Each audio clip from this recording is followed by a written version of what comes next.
I think he's filming. Alex Kenny, this is from And this guy. What's up?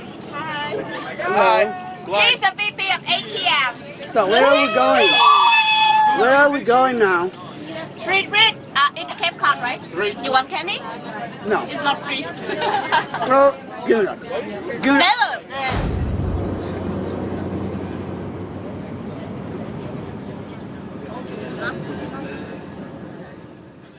Hello, guys. What's up, people? What's up, buddy? Hey. We are enjoying our lunch. This is buffet. We got the range, we got the food. Okay, see you later, people. See you. I will see you in the Yeah.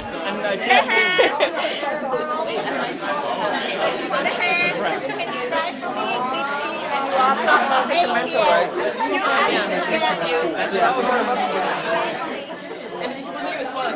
How was lunch? Really good. Good start so far? Well, good. Welcome. We like to begin each retreat with a welcoming from my boss, someone you will soon get to know if you don't know her already. She is one of the longest titles at the college, Associate Vice President of Student Services and Dean of Student Affairs. Please welcome Janice Banana. Paul has no boss. He does his thing. Actually, Paul should get an award. I always say this now because he's the person who's worked for me the longest of anyone in the 41 years I've been at Bunker Hill. So, congratulations. And in the 17 or so years that I have been the Dean of Students at Bunker Hill, I can tell you that Paul and I have never, ever, ever been disappointed. Every class has come back and given more to that college than the class before. I've given something different. So we know you won't disappoint us as student leaders. This is going to kick off a great year for you to come back and bring something to that college that it does not have right now. It'll only have it because of you. Individually, you make a difference. You, as a student body and student government, mentors, club leaders, have earned our respect. We have been Our at places. colleagues, can't believe we can take 50 students off campus for 3 days and not have a problem. And what does that say about you? And we've been like sitting out there sometimes, and the security of the hotel will come to us and say, "You guys have no idea the beauty of your students." And we really do thank you for that. We respect it in you, and that's why we give you this beautiful place, despite the fact that the budget and the economy isn't good. You can see that the college still supports this activity for you. So it's not only about what you're going to bring back to Bunker Hill, it's what we hope you get out of this for yourselves. These things help you develop as a person. I have to tell you, I sit back there twice a year when I can get down here. And most of the time I have been able, and I get something out of it. There's always self-reflection. We call it lifelong learning. And I sit back there and I listen to the presentations and I listen to you.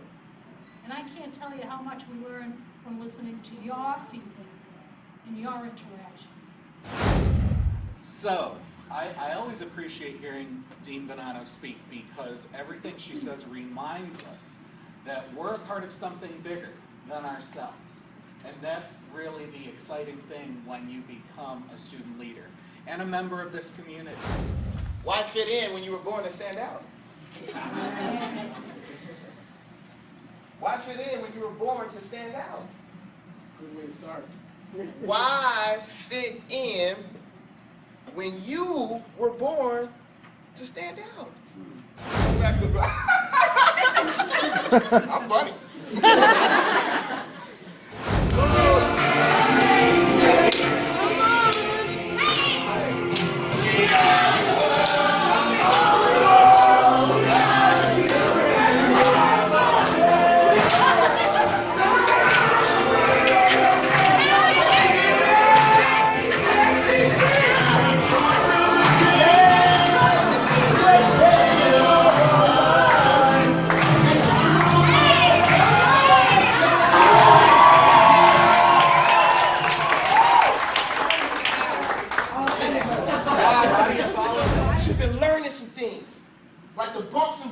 in life, failed relationships. Anyone ever been in a failed relationship? Oh, you guys might be perfect. Like, no, Jermaine, don't nobody ever want to leave me. Once they get with me, it's a wrap. I got to lock down. But no, you got to love yourself and celebrate your successes. So you got to sing the good job song to yourself. Right? So recently, you'll learn more about this, I'm completing a doctoral program. So when you see me in January, I'll be Dr. Jermaine Davis, right? Yes, thank you. Yeah. So don't worry, I won't force you to call me that. Thank you. But if you do call me that, I'll smile extra. And so I said, may I be excused? True story, because I was nervous, and when you get nervous, it attacks your central nervous system, and I had to relieve myself in the bathroom, right? I'm not making that up. That's anatomy and physiology. But I was washing my head. This is true story. I was washing my head in the bathroom. I said, Jermaine! G-double-O-D-J. Good job. Seriously. And it was a dude over there. He's like he had this look like, what the hell? I was like, we are going through the process of turning lead into gold, making our leadership styles better. One of the things I want you to think about is I want you to think of the totality of your life. I want you to think about the totality of your experiences. Does anyone know anything about Maya Angelou's background before she blew up to become this cultural and epic and iconic phenomenon? Yes. She was a rape survivor. She was a rape survivor, yes. She was raped, she was molested.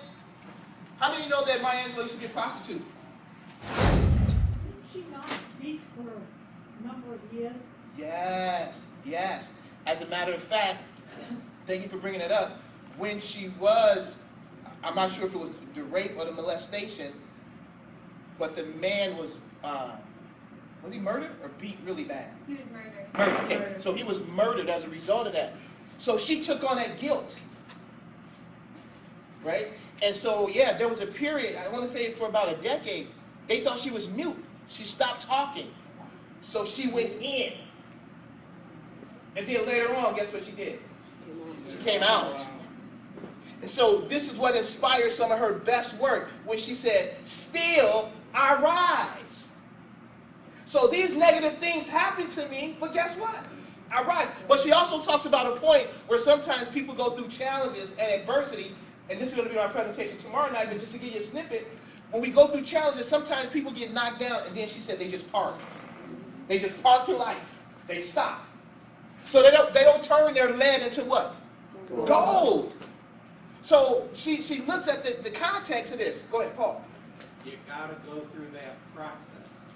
And the process of transformation means some things are going to go and some things are going to stay. And the piece about alchemy that's important is all of it has value. Because if you didn't have the stuff to remove, you wouldn't find the gem underneath. Thank you. Listen to what Paul said. All of it has value. Now, sometimes when we go through traumatic experience, sometimes we don't see the value at all, right?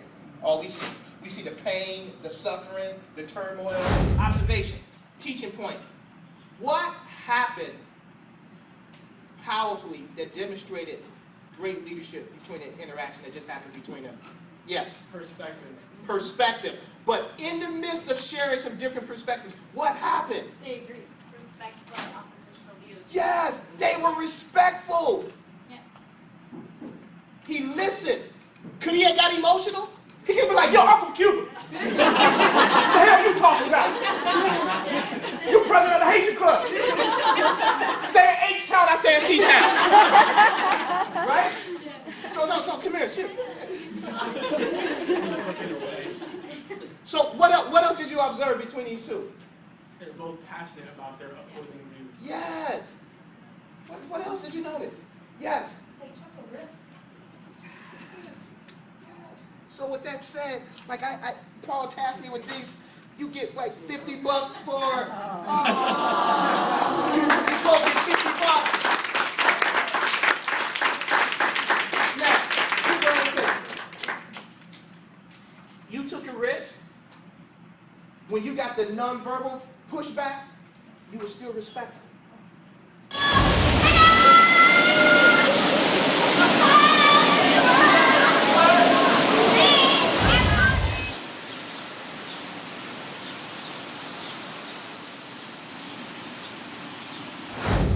Okay, 2.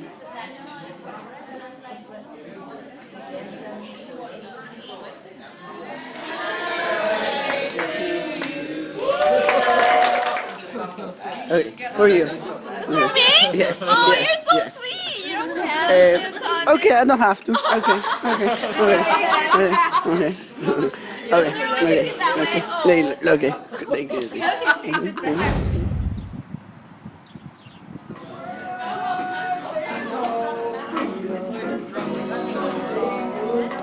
What isn't really real? Another aspect of what other people see. You say to someone, no, I can't go out tonight. I've got an exam tomorrow. Their response, okay, no, I totally understand, no problem. Or is their response, oh, come on. What, you shooting for the 4.0? Be serious. So that is where the leader and anyone who is going to have influence starts to differentiate yourself. Self-esteem, the degree to which you like or love yourself. Self-respect, how worthy you feel of dignity. That's very important. When you've got the lampshade on your head and you're slurring your words, stop and ask yourself, am I worthy of dignity right now? Self-respect, how worthy you feel of dignity and being treated well. Do you deserve to be treated well?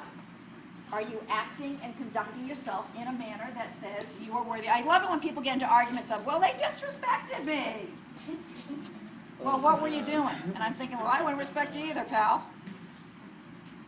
You know, that respect is not just a granted thing. There's unconditional respect that we all want to do. But it's kind of that self-righteousness or that, you know, that self-pride that we automatically should be respected without earning it. Where's that rule? So where's the self-dignity? That self-pride, if you will, or self-respect. And then thirdly, making up your overall sense of self-worth is this notion of self-identity. The way you describe yourself, which is a lot of what we're exploring this morning. All I'm saying is if you're showing me your butt crack, I'm not impressed. Okay? When we go to class, are you dressing for class in a manner that shows respect to the professor, or are you literally wearing what you wore to bed the night before? Appearance matters. Your response to change.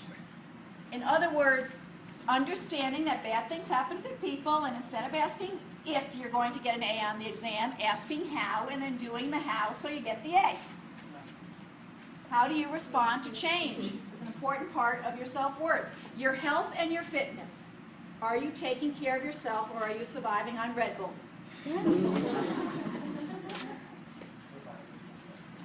Academic pursuits. Very important in terms of reflection of whether or not you feel worthy of enhanced intellectual development. I always respect people who have told me they just read a book as opposed to that person who says, I haven't picked up a book that wasn't mandatory in 3 years. Oh, well, that's impressive. Relationships. We talked about who you hang out with and what they say about you. These are areas that you focus on when you want to enhance your self-worth. Your communication skills, we'll be doing some of that skill building this afternoon. And again, the manner in which you deal with conflict, that Michael is going to be going over, says a lot about your self-worth. Do you just attack someone, or are you capable of taking the high road? Are you looking for a solution, or are you looking to be right? One of my favorite sayings is, saying I'm sorry will always open up more doors than insisting that you're right. Goals, do you have any? What do you wish for you? And lastly, the conversations you have with yourself. And what does your dialogue look like? Happy birthday to you. Happy birthday to you. Happy birthday to you. Happy birthday to you.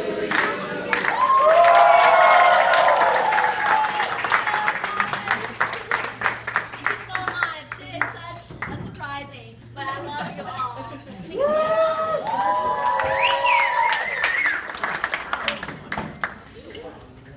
it? Okay. Hello guys, this is the song that we learned from Street Trick. Good job song. Guys, sing. G-O-O-D-J-O-B. Good job, good job. Woo! Good job, good job. Woo! Just like. That's the second day. The second day is the video. Yes, say something for the second day. Am I ready? Yes, I am. Hi everyone, someone ready to Banquet here. How that next year you will be here. It's really fun. I haven't finished. Why you so mean? No, No, don't try to be. You need a chair?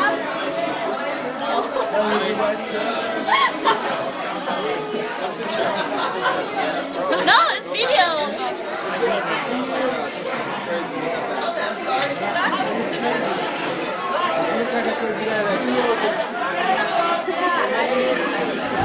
For myself, I'm not helpless, maybe a little discouraged, but I'm still capable of cleaning up my own mess. Oh, you four are good. Yeah. Oh, these four, they're just scared. Oh, no, you guys are good. You lost again. You know who you are. Okay, if you're still in the game, Simon says, put your arms down your side. Okay, Simon says, put your hands over your head. Simon says, put them down your shoulders. Okay, Simon says, put them in front. Simon says, put them to the side. Very good. Put them back in front. Simon says, put them to the side. Simon says, bring them down. Now, if you were just hitting each other, you guys want to spread apart a little bit? Yeah, move over. You know, it's really funny. Look at Mikey's expression right now. No, don't look at it. You two are in. Okay, we're down to the final two. Come on up so you can have the contest. Come on up.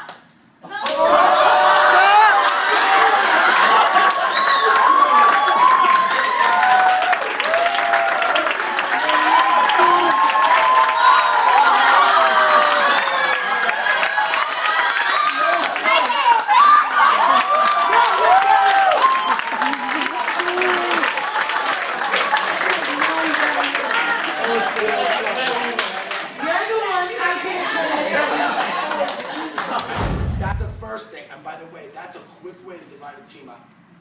People will take sides, and generally they take sides with whom? The weaker person. They take sides with the person who's the victim, not the person who is maybe right, but confronted appropriately. And by the way, when you're the leader, the quickest way to lose in a conflict situation with a member is for you to yell at somebody in public and embarrass them. It is the first way to lose people. You know, after lunch, we come back and this kid continues it. I ask a question, and he says something that not only is stupid, it was demeaning to other people. Yes? What is he saying? He's saying things that are stupid and demeaning. Not telling him that. You know the theory of the 21st time? The theory of the 21st time is you can hear something 20 times and never understand. And the 21st time you hear it, you get it. Do you know that? I know that. I've been told things about me, man, yeah, you do this, you do this, you do this, you do this. Then the 21st time, I'm like, oh, this is what they all meant. I yelled, we had a fight, and I should stop it. Right? 21 times later, I got it. Can we be part of 21? Today has been rich in content. You're going to have one more hour of options, and then you're done for the day. So hang in there a little bit. Just another hour. You're going to get up in a moment and move to whichever room. You're going to have your choice of Kumbaya meditation with Paul Moda. Now you jump.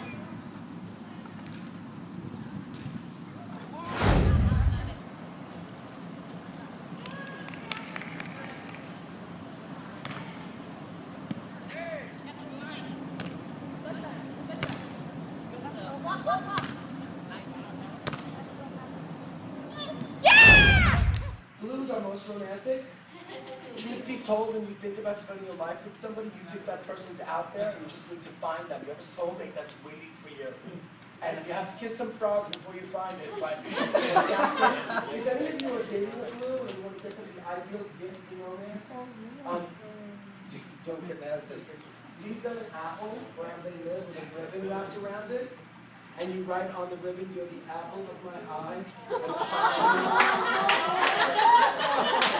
Miriam. They're gonna take that ribbon off and look at it and go, oh. And they're gonna put the ribbon in the box or the envelope where they keep everything. Thank you, notes. Marion. Thank you, cards, movie stubs, playbills, your order. What happens is you pay attention to them. If they prove themselves, they seem to be knowledgeable, they know their stuff, then you connect and you're in the class. You will raise your hand, you will participate, and you'll do your best. And even if they are difficult, a hard teacher, you'll get better grades from that one than you will from a stupid teacher that you don't like very much, that you think is dumb. In other words, for you to be successful and learn, you have to respect first, and that has to be earned by the person, right? That's what you're gonna get. Their strength is knowledge. And I want to tell you something. They want you to think that they know everything. We do. You don't. But here's the truth, though. If they tell you they know something, if that green says, I know this, be very careful to fight with them about it. Because they would not say they know it if they don't, right? So that's why they always seem like they're right. But I'm telling you, if they say I know this and you want to fight with them, be sure you have your information straight because they will be right. Here's the thing, in class, right? Teacher could say, what's the salt content of the Atlantic Ocean? What percentage is salt, right? Now, it's quiet. Nobody seems to know the answer. Blue, you feel the pressure. Nobody's helping the teacher out. You feel it, so you know what? You're like, I don't care. You raise your hand and you say, 29.6%. Right? And the teacher says, no, that's wrong. You're like, oh, but you're like, I tried. Gold, don't even lie. In the syllabus, 10% of the grade is class participation. Here's my chance. 13.7%. You're wrong. I was like, still got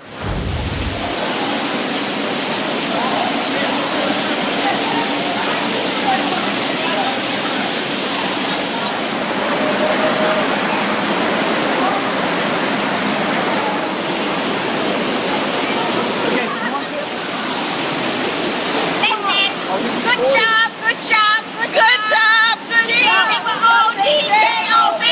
Good job, good job. Whoa! Good job, good job.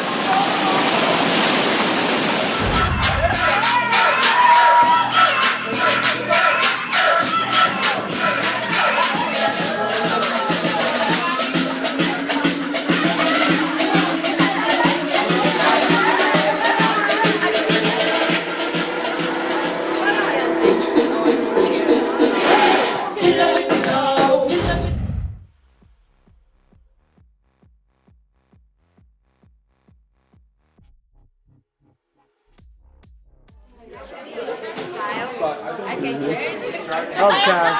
Hello. Nightmares. Hello.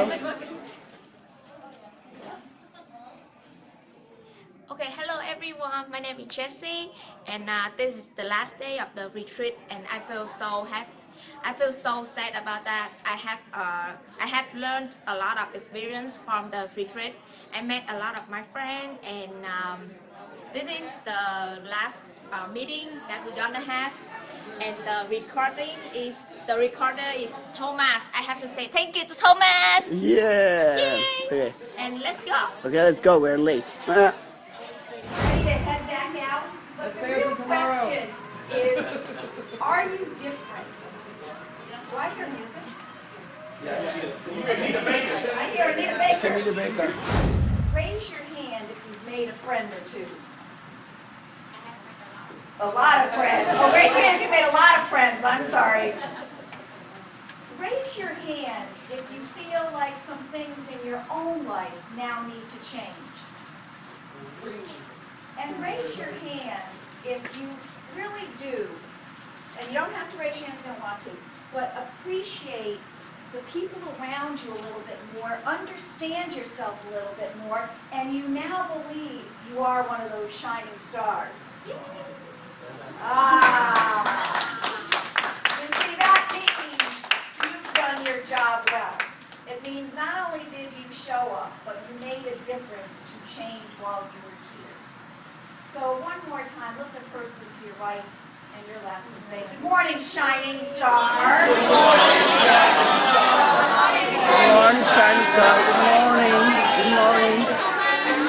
Hello. Shiny Thomas. Now, down to business. Ba-boom! Your present is now here. Baby freshman, new student at Bunker Hill Community College. If you went to high school, you were the king or queen of the show. You knew where everything was. And so what if it takes another year? So what? Right? As long as you're working on the thing that makes your future happen, that's different and better than it is now. It's nobody's business but yours. Right? But if you're not doing this, where the hell are you? What, so you're going to leave your grades to chance? You're going to leave your graduation to chance? You're not going to say it? And by the way, look at Michael. If you don't have it written down, you don't have it. And you can not like the way I'm doing this, right? You can say, ooh, he's being so forceful. Michael Miller does it too. Writes the goal down. Want to hear the goal I didn't do? Yeah. Want to hear the failed goal? Okay. I'll redo my failed goal because you know about my successful goal, which is the marathon. To finish the parents' book, I'm writing a book for parents of college students. To finish the parents' book once and for all by March 20th, 2014, with at least 100 total pages available for sale by 7/1/2014. Are you really doing it? Yes, Is that your goal? yes, Okay, why am I publishing? failed goal. See you next year. We'll talk about that next year. No, I'm being honest with you, right? Right, I did not do this. It's like, why are we doing it? I did not do this goal. Do I feel bad? Why you did that? The tap. Why didn't I not do it? Let me tell you why. Because when I, no, I'll tell you why, but it's an excuse. It's all an excuse, but I'll tell you the reason. I know why I didn't do it. Because when I wrote this goal on December 14, 2013, an opportunity came to me to consult at a university outside of Boston, right? Now, normally, my springtime, I don't work as much. I work less days in January, February, March, and April than I do in July, August, September, and October, right? So it's skewed my work life. So if I did not do the thing I did, I would have had more time to potentially have done this. But I took a consulting assignment and moved to Boston, where I was the interim director of a department at Banquet University, because it was a new consulting opportunity for me. It was something I wanted to do, right? But that involved 4 days a week working at a school and then traveling full-time to do the rest of this job that I do, plus training for the marathon. And now, you could say, you didn't have time. No, I didn't have time. You know what? But I didn't do it. And I own this. I am remiss. I did not meet this goal. But you know what the beautiful part is? On July 1st, I will sit down again with these, because I always look at them in the middle of the year, and I will amend to that. I will fix it, so that I will get this done, hopefully by the end of this coming year. I will finish it, because in November and December, my work life is slow. So I'll have more time then. But you see what I'm saying? Nothing drops out. This stays on the list unless I eliminate it. I am controlling what I'm doing with the time between where I am and where I want to be. Why is the book important? First of all, I have something to say that I think is important about this topic. I do a lecture on this that I like, and people seem to like it. Again. Kid. Stronger. Oh! You are too fat. You know? Lose your weight. You are so heavy. Lose your weight. It's so fun. Can I try? No. Push me. Push me. Push it down. Rita. It's my turn. Okay, stop. No. You know, I've made some new friends along the way, as I always do, and it's always fun to walk back into a room at the next retreat and see smiling faces and to be greeted with hugs and just to know that we've all connected on such a good level, right? Yes. All right. We have reached the end of this process, and I'll tell you, every time we do these retreats, I never know how they will go. I never know what we'll create. And I've got to tell you, the freshness, the power, the energy that I have the pleasure of seeing from all of you really gets me so excited about what's next for all of us as we go back to this school. So I want to thank all of you for really just in embracing all of this and taking it the way that we gave it to you. I hope this gave you not just an experience that you're going to enjoy for now, but I hope this impacts the rest of your life. We really do, because when we leave, it's really a way to demonstrate what our life purpose is. And we've got 50 shining stars, 50 pieces of gold that we have just polished and brought up, and I can't wait to see all of you shine. So thank you. We are Hey guys. Hello. June 2014 summer retreat. Yes, Last day, Last day. led to gold. Any stories? but we are ready. More So much energy fun. coming back to BHCC We to will bring also everything we learned to give to you. So, thank you and see you soon. Thank you. see you.